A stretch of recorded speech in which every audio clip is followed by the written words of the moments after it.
as far as our mission statement, hey, I think we will replicate really the mission statement of the school. Hey, we're men of service and honor, and we want our kids to really represent themselves as student athletes. We want them to use the same approach that they do in the classroom as far as their work ethic, their brotherhood, their respect and courtesy for one another, and have it correlate to the field.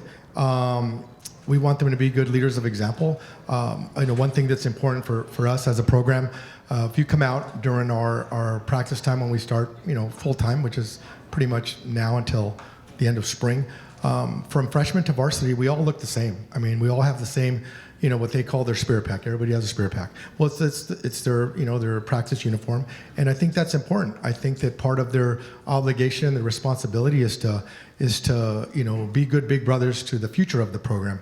And since I've been there, I've told these guys, hey, look, you were a young scared puppy freshman at one point, and now it's it's an opportunity for you guys to give back in terms of good leadership and lead by example. And be a good big brother. I think that's I think that I know there's a lot of terms that as far as everybody uses regarding a brotherhood, but I think Brett K and some of the other schools that come from the Catholic school, the private school environment, it's a bit of you're not dealing with 5,000 school enrollment. You're dealing with anywhere between 600 to 1,200 kids, and so it's not only alive, it's alive and well, and it's for real. So, in that sense, as far as our mission statement is to be good leaders of example, and men of service and faith. Regarding our program, I think that, and I tell these guys all the time, we want to return on our investment. We like our group, and this specific group's been together for now 2 and 3 years. I don't think there's any substitute for age or experience, and I think that these guys are well. They're battle tested, and trust me, we take pride in playing a tough schedule, and yeah, we've been punched in the face. But we've also showed some resiliency, and even though we've played a very difficult schedule, we've also beat some very good teams. So win or lose, we are going to challenge ourselves. And part of our philosophy is that when we get to the postseason, when we've been fortunate to be in the postseason, every year that I've been there, and these guys have been in the postseason, that we are going to be battle tested, and because of that, we win or lose, we're not going to be surprised by anybody we face towards the end of the season. We like our team.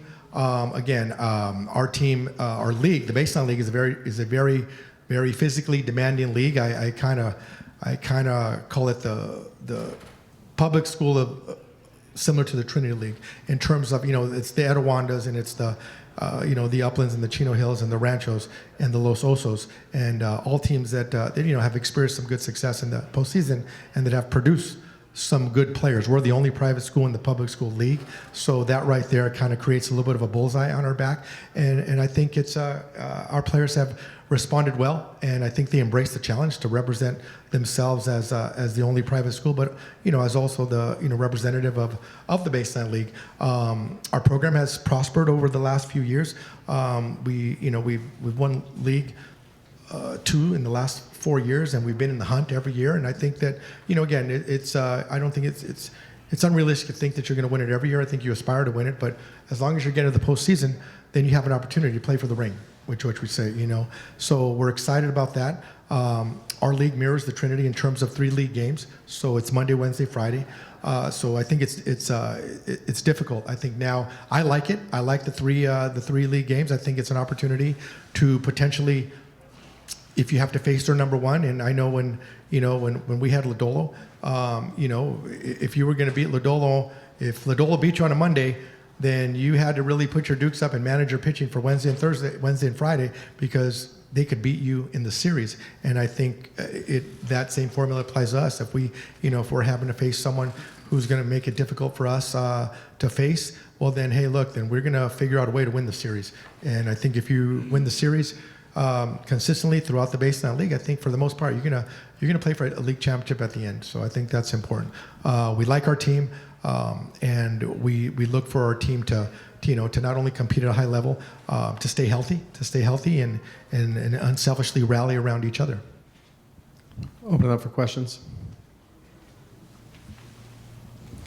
Why don't you pass the mic to A-Rod there? Why don't you guys each tell me a little bit about your college commitment and the decision of how and why? Yeah.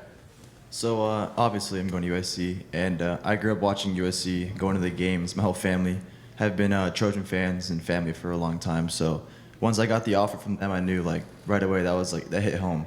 And I mean, the academics and the baseball, everything is there is perfect, and it's not too far from my family, so everybody else can come and watch me play like when the season comes around. And I thought it was just an awesome like place to be. So I'm going to U of A, and they've been following me since I was in 8th grade. So my dad's always been pushing USC on me, but I kind of want to get away from home a bit. So went to Arizona, felt like home, loved the facilities, Coach Jay, their entire coaching staff, really like all of them. Just really felt like home out there. Just fell in love with the place. So I'm going to UCI. I missed my junior year off of an injury, and they picked me up at a summer tournament and followed me around ever since. And I was very grateful and lucky that Coach Orloff and Coach Nieto had ties too. And when I visited them, it just felt like really at home, very close to home too. So I just got really, I'm just really thankful and lucky for that. Alex, talk a little bit about the summer, the transition from the spring to the summer to the fall, and seeing you in those 3 different seasons. I'll be honest with you. I mean, when I saw you in December out at Palm Desert, you looked like a totally different player, right? Physically, you look stronger, and that's starting to translate with the bat from what we're seeing too. What sort of triggered that change, either in your game or maybe in your head, that said, "Hey, man, I got to get to work." Whatever it is you've done, it certainly is. It's showing positively. Yeah, so I've always been like a weak person, not like very strong, but I've always had like a chip on my shoulder, and I just feel like all the work that I've been putting in recently has been like translating to the game really well. A lot of the strength is starting to show my bat. A lot of the speed and stuff has been starting to like show off. Like my arm is getting a lot stronger, and I just feel like everything is like starting to pan out really well.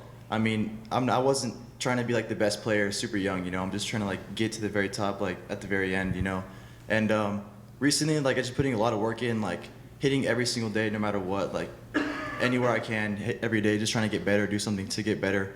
And it's starting to pay off, like, a lot, and I'm glad that's happening. And now that, with Coach Nieto, he's helping me a lot with my swing, with defense, and he's made me a player that I am today that, like, I'm very grateful for.